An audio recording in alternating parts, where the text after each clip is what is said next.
Se você quer sair das dívidas e conquistar sua liberdade financeira, você está no lugar certo.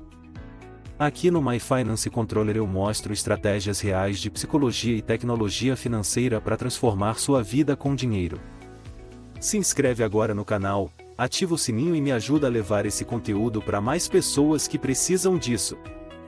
E se você quer dar o primeiro passo hoje mesmo, clica no link que está na bio do canal ou no primeiro comentário fixado aqui embaixo. Lá você encontra o nosso sistema completo para começar sua transformação financeira agora. Vamos ao vídeo. Olá! Hoje a gente vai mergulhar numa análise que, segundo reportagens, levanta sérias dúvidas sobre os limites entre poder, justiça e relações pessoais aqui no Brasil. É uma história que envolve um contrato de valor altíssimo, mensagens que se apagam sozinhas e, claro, perguntas que até agora estão sem resposta. E tudo começa com esse número aí. Um número que, vamos combinar, impressiona: 30 milhões de reais. Esse é o valor de um único contrato de advocacia. Uma quantia que, por si só, já acende um sinal de alerta e é o ponto de partida para a gente entender todo esse caso. E claro, a primeira pergunta que surge é: o que justifica um valor desses? Um contrato dessa magnitude é para pagar por serviços jurídicos comuns? Ou, como a imprensa questiona, é para comprar proximidade com o poder? É aquela diferença, né, entre buscar a justiça e buscar alguém na justiça. Para entender melhor essa teia de relações, vamos dar uma olhada nas peças-chave desse quebra-cabeça e, principalmente, como o dinheiro conecta todas elas.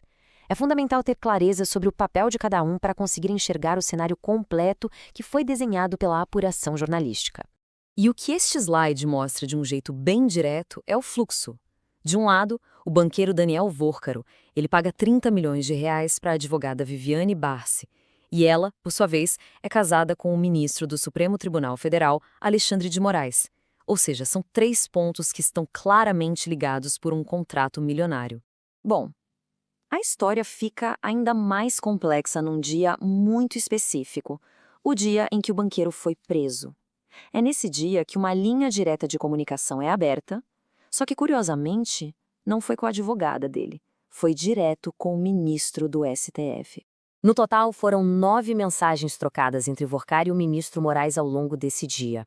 A conversa começou bem cedo, às 7h19 da manhã, e só foi terminar quase 9 da noite. Uma comunicação insistente, justamente no momento mais delicado para o banqueiro.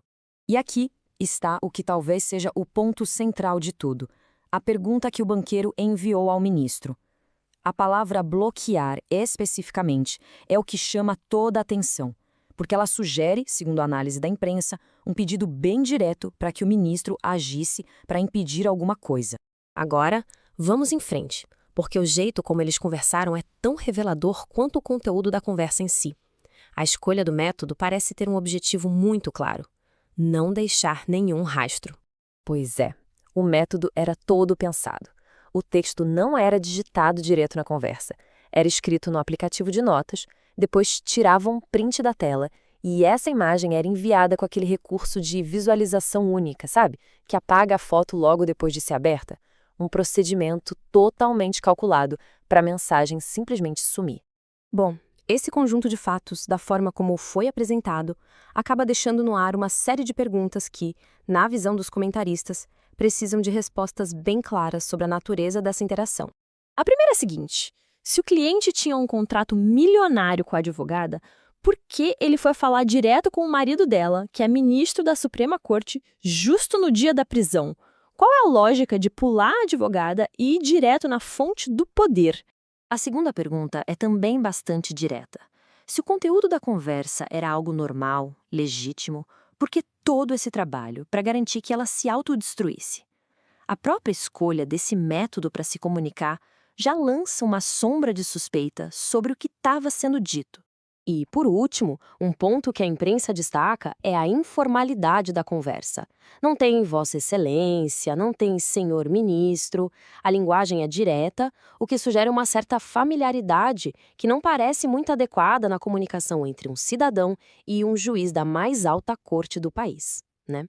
A reação oficial a tudo isso veio em 2 etapas bem diferentes. Primeiro, uma resposta bem assertiva e depois uma mudança completa de tom. Ou melhor, a ausência de um. No começo, quando a história do contrato veio ao público, a narrativa oficial foi a de que a reportagem era um ataque institucional, uma agressão não a uma pessoa, mas ao Supremo Tribunal Federal como instituição. Só que aí, quando os prints e os detalhes sobre o método de comunicação foram publicados, a resposta virou silêncio. Um silêncio absoluto. As perguntas específicas sobre as mensagens e sobre por que usar um método para apagá-las ficaram, até agora, sem resposta. E é aqui que a história sai do campo pessoal e toca num ponto fundamental para todo mundo: a credibilidade das nossas instituições. A pergunta que fica no ar é se a balança da justiça realmente pesa de forma igual para todos. A análise da imprensa mostra um contraste muito grande. Em outros casos que ele mesmo julgou o ministro Moraes, já considerou que apagar mensagens era obstrução de justiça, uma agressão à investigação, nas palavras dele. Já neste caso, o uso de mensagens que se apagam sozinhas foi recebido com silêncio. Aí fica a dúvida: será que existem duas réguas diferentes? Tudo isso leva a gente a pensar num princípio constitucional, a tal da reputação ilibada. Será que isso é algo que um ministro só precisa provar uma vez na vida, lá na sabatina do Senado, ou é uma condição que precisa ser mantida todos os dias, em cada atitude, durante todo o mandato? E a reflexão que fica é muito forte. Se o juiz Alexandre de Moraes, que é conhecido por ser bem rigoroso, estivesse julgando um caso exatamente igual a este, o que ele diria? Que decisão ele tomaria diante de uma autoridade que trocou mensagens secretas com o investigado? E no fim das contas, a análise da imprensa deixa a gente com essa última pergunta, que é bem provocadora.